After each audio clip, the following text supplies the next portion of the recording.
नमस्कार, India news Haryana पर आप देख रहे हैं न्यूज रूम लाइव और मैं हूं आपके साथ आयुष चित्रांश। चलिए न्यूज रूम लाइव की शुरुआत इस वक्त की बड़ी और अहम खबर के साथ करते हैं। तो सबसे पहले बड़ी और अहम जानकारी बहादुरगढ़ से आप तक पहुंचा रहे हैं, जहां पर जहरीली गैस की चपेट में आने से 4 युवकों की मौत हो गई है। ये बड़ी और अहम जानकारी आप तक पहुंचा रहे हैं। तो बड़ी खबर है बहादुरगढ़ से, जहां पर जहरीली गैस की चपेट में आने से 4 लोगों की मौत हुई है। सेफ्टी टैंक में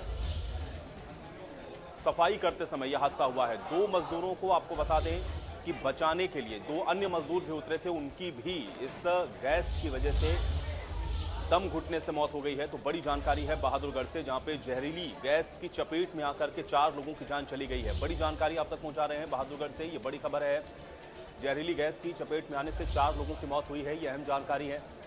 तो सेफ्टी टैंक में पाइप लगाने के दौरान यह हादसा हुआ है, जिसमें 2 मजदूरों को बचाने के लिए 2 अन्य मजदूर जो कि उनको बचाने के लिए उतरे थे, उनकी भी जान चली गई है। तो कुल 4 लोगों की जान गई है जहरीली गैस के रिसाव के चलते। ये बड़ी जानकारी है, जहरीली गैस की चपेट में आकर के 4 लोगों की मौत हो गई है। सेफ्टी टैंक में आपको बता दें कि पाइप लगाने के दौरान यह हादसा हुआ है। 2 मजदूर जो कि पहले सेफ्टी टैंक में पाइप लगाने के लिए गए थे, उनको बचाने के चक्कर में 2 अन्य मजदूर जब गए, उनकी भी जहरीली गैस की चपेट में आने से मौत हो गई है। तो 4 लोगों को अपनी जान गंवानी पड़ी है।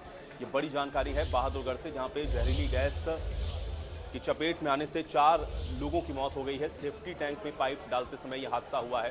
2 मजदूर जो कि पहले पाइप डालने के लिए उतरे थे, उनको बचाने के लिए 2 अन्य मजदूर भी सेफ्टी टैंक में उतरे और उसके बाद दम घुटने की वजह से ये जान चली गई है। तो ये बड़ी जानकारी और बड़ी खबर आप तक पहुंचा रहे हैं। तो बड़ी खबर है बहादुरगढ़ से, जहां पर 4 लोगों की मौत हो गई है जहरीली गैस की चपेट में आने से। सेफ्टी टैंक में पाइप डालने के दौरान यह हादसा हुआ है, जहां पर 4 लोगों ने अपनी जान गंवा दी है। बहादुरगढ़ से ये बड़ी जानकारी, बड़ी खबर आप तक पहुंचा रहे हैं, जहां पर 4 लोगों की मौत हो गई है। ये अहम जानकारी है, बड़ी और अहम खबर बहादुरगढ़ से।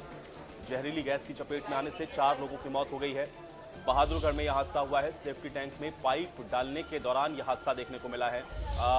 सेफ्टी टैंक में पाइप डालने के लिए 2 मजदूर पहले उतरे, उनको बचाने के लिए 2 अन्य मजदूर भी इस सेफ्टी टैंक में उतर गए और इस वजह से 4 की दम घुटने की वजह से मौत हो गई है। ये बड़ी जानकारी है। तो बहादुरगढ़ में ये बड़ा हादसा हुआ है। सेफ्टी टैंक में पाइप डालने के दौरान ये हादसा हुआ है, जब जहरीली गैस की चपेट में आने से 4 लोगों की जान चली गई है।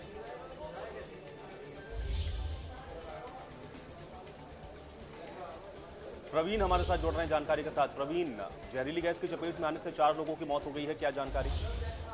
ये बिल्कुल बहादुरगढ़ के जाखोदा गांव का मामला है, जहां पर दीपक नाम के एक व्यक्ति ने किराए के कमरे बनाए हुए थे और उसी का जो सेफ्टी टैंक था उसमें पाइप लगाने के लिए एक मिस्त्री को बुलाया था। जैसे ही मिस्त्री सेफ्टी टैंक में पाइप लगाने के लिए उतरा, वो जहरीली गैस की चपेट में आ गया।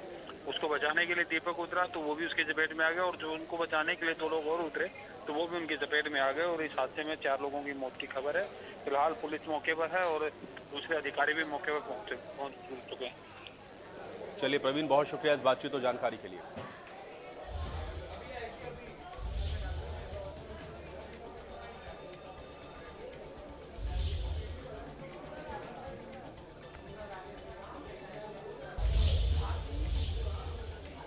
और चलिए इसी के साथ अगली बड़ी खबर का रुख कर लेते हैं। तो मुख्यमंत्री का जनसंवाद कार्यक्रम लगातार जारी है और रात तोशाम में मुख्यमंत्री जनसंवाद करने वाले हैं। अब से कुछ देर के बाद ही आपको बता दें कि मुख्यमंत्री तोशाम के अंदर जो जनसंवाद है उस कार्यक्रम में शिरकत करेंगे। धौलिया कुआं के पास जनसंवाद मुख्यमंत्री के द्वारा किया जाना है, जहां पर सीएम मनोहर लाल ग्रामीणों की समस्याओं को भी सुनेंगे। तो कैरू गांव में मुख्यमंत्री जनसंवाद अभी फिलहाल कर रहे हैं और इसके बाद धौलिया कुआं गांव में भी मुख्यमंत्री का जनसंवाद होगा। और पानी की लड़ाई बंटवारे के समय से रही है, ये बात मुख्यमंत्री ने कही है, क्योंकि पानी की समस्या है इस पूरे इलाके में और ऐसे में पानी को लेकर के ग्रामीणों ने जब अपनी समस्याएं रखी हैं तो उस पर भी मुख्यमंत्री की तरफ से ये बयान दिया गया है। तो बड़ी जानकारी है भिवानी से, जहां पर मुख्यमंत्री जनसंवाद लगातार कर रहे हैं। कैरू गांव में मुख्यमंत्री अभी फिलहाल जनसंवाद कर रहे हैं और इसके बाद मुख्यमंत्री धौलिया कुआं गांव में भी जनसंवाद करने वाले हैं। ग्रामीणों की जन समस्याओं को वो सुनेंगे, ये बड़ी जानकारी आप तक पहुंचा रहे हैं। तो कैरू गांव में लोगों की समस्याओं को भी सुना है। 3 नदियों के पानी पर काम चल रहा है, ये बात मुख्यमंत्री के द्वारा कही गई है। साथ ही साथ मुख्यमंत्री ने यह भी कहा कि हमारी पानी की लड़ाई बंटवारे के समय से ही रही है। तो 3 नदियों के पानी के ऊपर अभी फिलहाल काम चल रहा है और जल्द से जल्द ये कोशिश है सरकार की कि नदियों के पानी को हरियाणा तक लाया जाए, ताकि लोगों को पानी की जो दिक्कत है उससे निजात दिलाई जा सके। इसके अलावा भी कई अन्य समस्याएं जो कि ग्रामीणों ने मुख्यमंत्री के सामने रखी, मुख्यमंत्री ने उन समस्याओं का मौके पर ही समाधान भी किया है। तो 3 नदियों के पानी पर काम चल रहा है, ये बात मुख्यमंत्री ने कही है। कैरू गांव में मुख्यमंत्री का ये जनसंवाद अभी फिलहाल जारी है।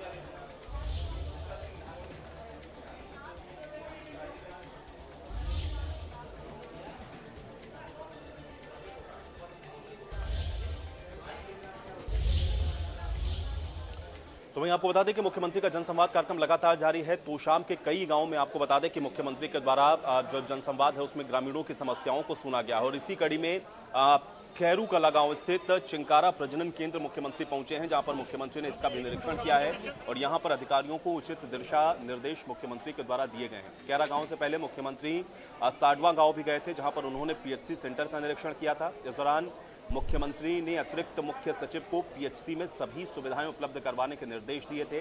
इसके अलावा भी मुख्यमंत्री ने तोशाम पुलिस स्टेशन का निरीक्षण किया। मुख्यमंत्री ने तोशाम पुलिस स्टेशन के तमाम रिकॉर्ड्स की भी जांच की है और मुख्यमंत्री ने थाने में सफाई व्यवस्था की तारीफ भी की है। सफाई व्यवस्था के लिए एसएचओ को मुख्यमंत्री ने प्रोत्साहित किया है। इसके अलावा थाने में बेड की व्यवस्था के लिए 5 लाख रुपए देने की घोषणा भी मुख्यमंत्री के द्वारा की गई है। तो ये 3 तस्वीरें हैं जहां पर आप देखिए मुख्यमंत्री के द्वारा निरीक्षण किया गया। पीएचसी का औचक निरीक्षण करने मुख्यमंत्री पहुंचे, पुलिस थाने का भी औचक निरीक्षण मुख्यमंत्री ने किया है और प्रजनन केंद्र का निरीक्षण भी मुख्यमंत्री के द्वारा किया गया है। तो ये 3 तस्वीरें हैं कैरू गांव में, जहां पर मुख्यमंत्री के द्वारा इन तमाम व्यवस्थाओं का जायजा लिया गया है।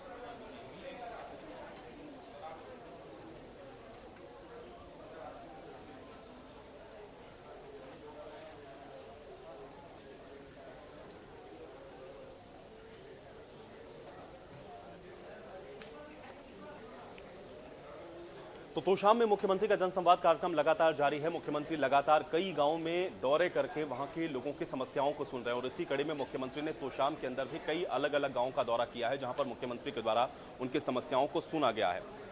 सबसे पहले आपको बता दें कि दुल्हेड़ी पहुंचे हैं मुख्यमंत्री, जहां पर उन्होंने जनसंवाद किया। इसके बाद सीएम ने गांव में युवाओं की तारीफ की। उसके बाद सीएम सांडवा भी पहुंचे हैं, जहां पर जनसंवाद करके लोगों की समस्याओं को सुना है और समस्या के तत्काल समाधान के निर्देश भी मुख्यमंत्री के द्वारा दिए गए हैं। तो तोशाम में ग्रामीणों की समस्याएं मुख्यमंत्री ने सुनी है, मौके पर ही समाधान हुआ है।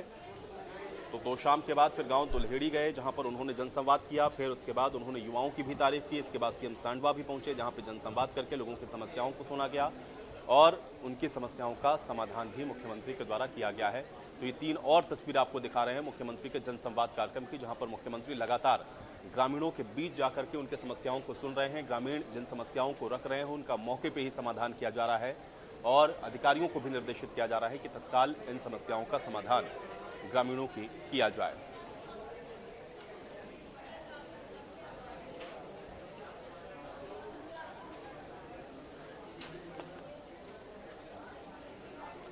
तो वहीं आपको बता दें कि भिवानी में मुख्यमंत्री का जनसंवाद का कार्यक्रम लगातार चल रहा है और यहां पर कई गांवों का दौरा मुख्यमंत्री के द्वारा किया गया है और यहां पर मुख्यमंत्री ने आखिरी दिन आपको बता दें कि तोशाम के अंदर ग्रामीणों की समस्याओं को सुना है, मौके पे ही समाधान की कोशिश की है। इस दौरान मुख्यमंत्री ने पंजाब सभा में चौपाल का उद्घाटन किया है। मुख्यमंत्री ने तोशाम थाने का औचक निरीक्षण भी किया है। इस दौरान मुख्यमंत्री ने थाने में सफाई व्यवस्था को लेकर एसएचओ की तारीफ की है। तोशाम के बाद मुख्यमंत्री दुल्हेड़ी गांव पहुंचे हैं, जहां पर सेना की ड्रेस पहने बच्चों ने मुख्यमंत्री का भव्य स्वागत भी किया है। तो भिवानी में मुख्यमंत्री के जनसंवाद कार्यक्रम का आज आखिरी दिन है और आखिरी दिन मुख्यमंत्री तोशाम में ग्रामीणों की जन समस्याओं को सुन रहे हैं। मौके पे ही उनके समाधान की कोशिश की गई है। पंजाब सभा चौपाल का उद्घाटन भी मुख्यमंत्री ने किया है। मुख्यमंत्री ने तोशाम थाने का औचक निरीक्षण किया है। थाने में सफाई व्यवस्था को लेकर के एसएचओ की तारीफ की है। इसके बाद मुख्यमंत्री दुल्हेड़ी गांव पहुंचे हैं, जहां पर सेना की ड्रेस पहने बच्चों ने मुख्यमंत्री का भव्य रूप से स्वागत किया है। तो तस्वीरें हम आपको दिखा रहे हैं। एक तो चौपाल का उद्घाटन है, बच्चों ने स्वागत किया है, थाने का निरीक्षण किया गया और ग्रामीणों से संवाद मुख्यमंत्री के द्वारा किया गया।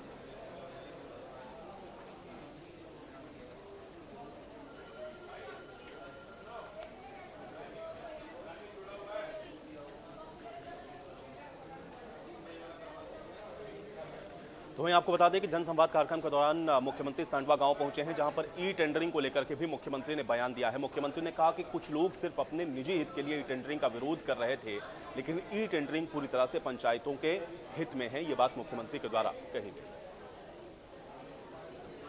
जो है वो काम सारे पंचायत के काम हैं। पंचायत को हमने उन कामों के लिए 36 लाख रुपया भेजा था, अभी पिछले 2 महीने में 3 महीने में।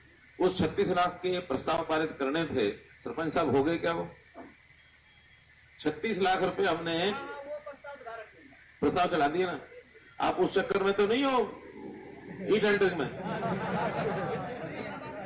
शुरू में थे। किस किस बात को लेके थे? जो 55 पंचायत थी, मेजोरिटी बन ली थी, उनके साथ बात थे, लेकिन वैसे नहीं बनी। मतलब आपने लगा कि मेजोरिटी के साथ लग जाओ, नहीं तो कल को खराब कर देंगे। अब वो 55 के 55 हटे कि नहीं हटे? कुछ बचे हुए हैं। अब क्यों करते हो ई टेंडर का विरोध, क्यों करते हैं? वो अपना खुद का लोग देते हैं। हाँ, आपने तो छोड़ दिया ना। यानी जो लालच खुद का है उसके कारण से विरोध करो ई टेंडरिंग। क्यों? हमारे हाथ में पैसे आएंगे, मर्जी से लगाएंगे, कितने लगाएंगे कितने नहीं लगाएंगे कोई पूछने वाला नहीं। अब इसमें सारी चीज कंप्यूटर में दर्ज हो जाती है, टेंडर निकलता है, कोई टेंडर भरता है, सबको पता होता है। एक के बजाय 4 लोग भी भरते हैं, जिसका काम अच्छा होता है, कम खर्चे में बनता है, उसको देते हैं। तो ये ठीक या ई टेंडरिंग में छूट देना वो ठीक? ये ठीक है। ये टेंडरिंग व्यवस्था बढ़िया है। ई टेंडरिंग बढ़िया है। जिसको लगता है कि ई टेंडरिंग खराब है, ऐसा कोई हाथ खड़ा कर दो। जिसको लगता है ई टेंडरिंग ठीक है, वो हाथ खड़े कर दो। बहुत बहुत धन्यवाद आपका, बहुत बहुत धन्यवाद। क्योंकि बड़ी लड़ाई लड़ी हमने ये। हमें भी कई बार हमारे साथियों ने डराया, अरे क्या कर रहे हो, सरपंचों से पंगा ले रहे हो। मैंने देखो, मैंने पंगा लेना करप्शन से। करप्शन नहीं होने देंगे, चाहे कुछ भी हो जाए।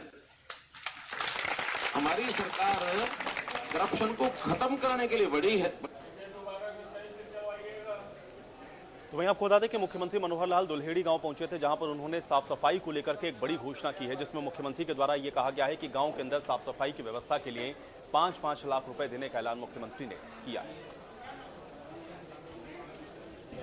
तो मैंने एक स्कीम सोची है, घोषणा कर रहा हूं यहाँ। आपका गांव भले छोटा गांव है, इसकी 4,500 आबादी है, ज्यादा नहीं है। कितने वोट है? 27। वही 4,500 आबादी है। मैं हिसाब तब लेके आया, आबादी वही है, 4.5 नहीं होगी, और 200-400 ऊपर होगी। लेकिन जो बड़े गांव है, उन बड़े गांव में सबसे पहले चरण में स्वच्छता अभियान चलाएंगे। और उस स्वच्छता अभियान में मैं आज घोषणा करता हूं 135 गांवों के लिए, कि जिसमें एक छोटा ट्रैक्टर ट्रॉली ये हम देंगे। सफाई कर्मचारी वहां जितने हैं, उसमें एक आध सफाई कर्मचारी और बढ़ा देंगे, ताकि रोजाना वहां अंदर का गंद उठाए और बाहर कहीं पंचायत की जमीन में 1 एकड़ 2 एकड़ उसके खड्डे पिट्स वो बनाएंगे। गोबर का है, बाकी सब है, उसमें डाल देंगे। महीने में 2 महीने में कंपोस्ट खाद बढ़ेगा। और फिर गांव को कहेंगे इस कंपोस्ट खाद को बेचो। किसान से 500-400 रुपया ट्रॉली का दे देता है किसान, उस खाद का शायद 1000 रुपया भी मिल जाए। तो उस किसान, उस पंचायत की कोई 1-2 लाख रुपया आमदनी भी हो जाएगी साल की। सफाई की सफाई हो गई, किसान को अच्छा खाद मिल गया, पंचायत को पैसे मिल गए। इससे बढ़िया कुछ हो सकता है? हमें ट्रैक्टर देना है, वो लगभग 3-4 लाख। कृषि मंत्री बताएंगे छोटा ट्रैक्टर कितने का? 300-400 का, 5 लाख। ठीक है, मैंने 5 लाख मंजूर किया ऐसे सब गांव के। तो सफाई अभियान के नाते से दुल्हेड़ी हमारा प्रेरणा का स्रोत है। इसी में से भिवानी जिले के सारे गांव, हरियाणा के 135 जो बड़े गांव, इनका सफाई अभियान अब बहुत जल्दी मैंने इस विषय को लेकर के कल शाम को 7 बजे एक मीटिंग बुला ली है इस विषय को लेकर। हरियाणा सरकार के प्रमुख सारे जो हमारे प्रशासनिक अधिकारी हैं, उनको कहा कि स्वच्छता अभियान को तेज। तो आपको बता दें कि कांग्रेस पार्टी के द्वारा लगातार हाथ से हाथ जोड़ो अभियान चलाया जा रहा है और इसी कड़ी में नारनौल के सिसाए गांव में भी हाथ से हाथ जोड़ो कार्यक्रम में सांसद दीपेंद्र हुड्डा ने शिरकत की है, जहां पर दीपेंद्र हुड्डा के द्वारा कुछ बड़ा बयान दिया गया है, जिसमें उन्होंने ये कहा है कि कांग्रेस हमेशा लोगों की आवाज को उठाती है। इसके अलावा दीपेंद्र हुड्डा ने किसान आंदोलन का भी जिक्र किया। उन्होंने कहा कि बीजेपी ने किसानों पर अत्याचार किया, संसद में अगर किसी ने आवाज उठाई तो वो सिर्फ मैंने उठाई। दीपेंद्र ने यह भी दावा किया कि वो अकेले ऐसे सांसद थे जिन्होंने संसद के अंदर किसानों की आवाज को उठाया है। इसके अलावा राहुल गांधी की सदस्यता को लेकर के भी दीपेंद्र हुड्डा ने कहा कि बीजेपी की साजिश का हिस्सा है और कांग्रेस पार्टी पूरी मजबूती के साथ भाजपा के खिलाफ लड़ाई लड़ रही है। आज हरियाणा के अंदर कोने कोने में मैं जा रहा हूं। आज हरियाणा में बदलाव हर व्यक्ति के चेहरे पे बदलाव है। आज पिछली बार 19 में तो सरकार ये 75 पार की हवा निकाली थी। इस बार हरियाणा, पूरे प्रदेश के कोने कोने में हरियाणा वासी बदलाव और परिवर्तन की तरफ देख रहे हैं। मगर आपको बड़ी समझ से और बड़ी सूझबूझ के साथ आपको और हमको लड़ाई लड़नी पड़ेगी। मैं नारनौल से पूछना चाहता हूँ, नारनौल हल्के से पूछना चाहता हूँ, सिसाई गांव से भी पूछना चाहता हूँ। भाई, इस लड़ाई में जब लड़ाई होगी, सीधी लड़ाई है, सीधी लड़ाई है, मिस फायर मत करना, बीच में मिस फायर नहीं, सीधी लड़ाई। एक तरफ ये हैं जिन्होंने हरियाणा का भट्टा बिठाया है और एक तरफ चौधरी भूपेंद्र सिंह हुड्डा जी के नेतृत्व में कांग्रेस पार्टी। तो वहीं आपको बता दें कि करनाल में बारिश और ओलावृष्टि की वजह से खराब हुई फसलों को लेकर के भी भारतीय किसान यूनियन टिकैत ग्रुप की तरफ से एक महापंचायत का आयोजन किया गया, जिसमें किसानों ने अपनी समस्याओं को इस महापंचायत के दौरान रखा है, जिसमें किसानों के द्वारा ये कहा गया है कि उनकी फसलों को नुकसान हुआ है, उनको उचित मुआवजा मिलना चाहिए। किसानों ने कहा कि मौसम की मार की वजह से फसलें पूरी तरह से खराब हो गई हैं, लेकिन सरकार उनको पोर्टल में उलझा कर रखना चाहती है, ऐसे में उनको पोर्टल पर विश्वास नहीं है। किसानों ने ये भी मांग की है कि सरकार की कमेटी खेत में जाकर के गिरदावरी करे। वहीं यूनियन के प्रदेश अध्यक्ष रतन मान ने यह भी कहा कि 6 अप्रैल को किसान करनाल में जुटेंगे और इसको लेकर के विरोध प्रदर्शन भी किया जाएगा।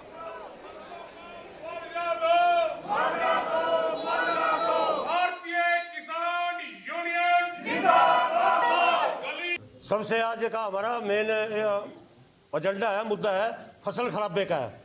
आज किसान तराई तराई कर रहे, लगातार बीती रात भी बहुत जबरदस्त बारिश हुई है और किसान कहीं का नहीं रहा। तो ये आज किसान भवन करनाल में जिला भर के हमारे पदाधिकारी कार्यकर्ता आए हैं और ये निर्णय लिया कि 6 तारीख अप्रैल को करनाल की सड़कों पर रोष प्रदर्शन करेंगे। जाट भवन से इकट्ठे होकर के सड़कों पर चलेंगे और वहाँ जिला प्रशासन के दरबार में पंचायत लगाएंगे और वहाँ डिप्टी कमिश्नर को बुला करके गिरदौरी का जो क्या स्टेटस है, किस तरह की गिरदौरी है, आप किस तरह के मापदंड अपना रहे हो, क्योंकि पोर्टल पर हमें विश्वास नहीं है। पोर्टल सरकार के पास चाबी है उसकी, वो उसको खोल ले, किस तरह खोल ले, किसान को कोई कल को पता नहीं चलेगा इस बात का। हमेशा जो गिरदौरी का रूप हम ये कहते हैं कि हर गांव में कमेटी बनाई जाए, पटवारी, नंबरदार और कृषि विकास अधिकारी हर गांव में जाए, हर एकड़ में जाए, किले के कोने कोने पर जाकर के किसानों के नुकसान की तलाश करें, उसको कहते हैं गिरदावरी। किसान यूनियन जिंदाबाद, किसान यूनियन जिंदाबाद। तो वहीं अगली बड़ी खबर यमुनानगर से आपको बता दें, यमुनानगर में ठगी की वारदात को अंजाम दिया गया है, जहां पर एक युवक को डॉलर के नाम पर ठगा गया है। यहां पर युवक को यह झांसा दिया गया कि उसको रुपए के बदले में डॉलर दिए जाएंगे, लेकिन जो बैग उसको दिया गया उसमें सिर्फ कागज भरे हुए थे। तो ये बड़ी और अहम जानकारी यमुनानगर से आप तक पहुंचा रहे हैं।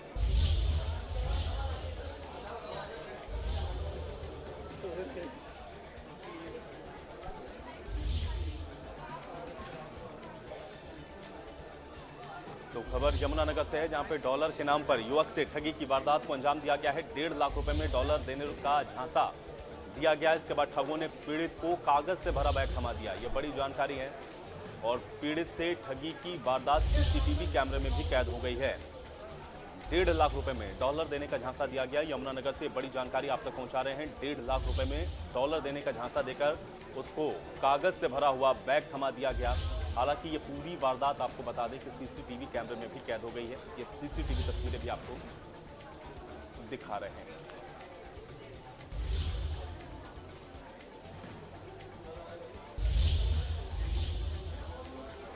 तो खबर कुरुक्षेत्र से आपको बता दें कि कुरुक्षेत्र में रंगदारी मांगने वाले एक आरोपी को गिरफ्तार किया गया है, जहां पर आपको बता दें कि युवक से ये रंगदारी मांगी जा रही थी। व्हाट्सएप के जरिए रंगदारी मांगने का ये मामला सामने आया है। व्हाट्सएप कॉल करके 5 करोड़ की रंगदारी मांगी गई थी। पुलिस ने 3 आरोपियों को गिरफ्तार कर लिया है।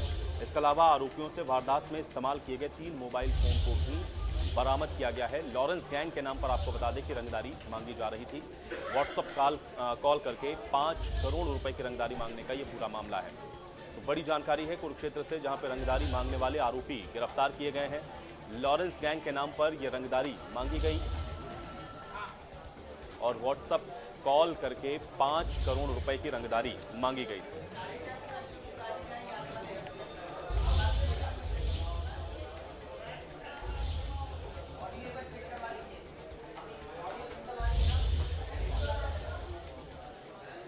तो बड़ी खबर का रुख कर लेते हैं। आपको बता दें कि राइट टू हेल्थ बिल को लेकर के डॉक्टरों की हड़ताल लगातार जारी है और इसको लेकर के जो ओपीडी सेवाएं हैं बंद होने की वजह से मरीजों को अच्छी खासी परेशानी का सामना करना पड़ रहा है।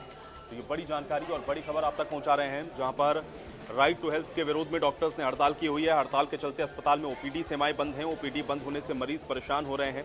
दरअसल राजस्थान सरकार ने राइट टू हेल्थ यानी कि आरटीएच बिल पास किया है और आईएमए ने इसको लेकर के 24 घंटे हड़ताल का ऐलान किया था, जिसका असर हरियाणा में भी देखने को मिल रहा है, जहां पर ओपीडी सेवाएं बंद होने की वजह से लोगों को परेशानी का सामना भी करना पड़ा है। तो ये बड़ी जानकारी और बड़ी खबर आप तक पहुंचा रहे हैं। आईएमए की तरफ से 24 घंटे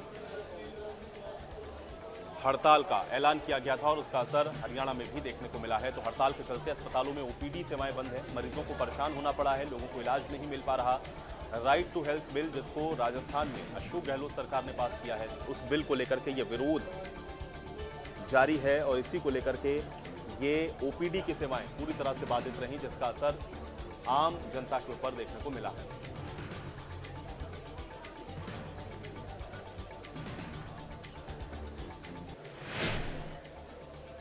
और चलिए इसी के साथ न्यूज रूम लाइव में मेरे साथ फिलहाल इतना ही, लेकिन आप बने रहिए इंडिया न्यूज हरियाणा के साथ। नमस्कार।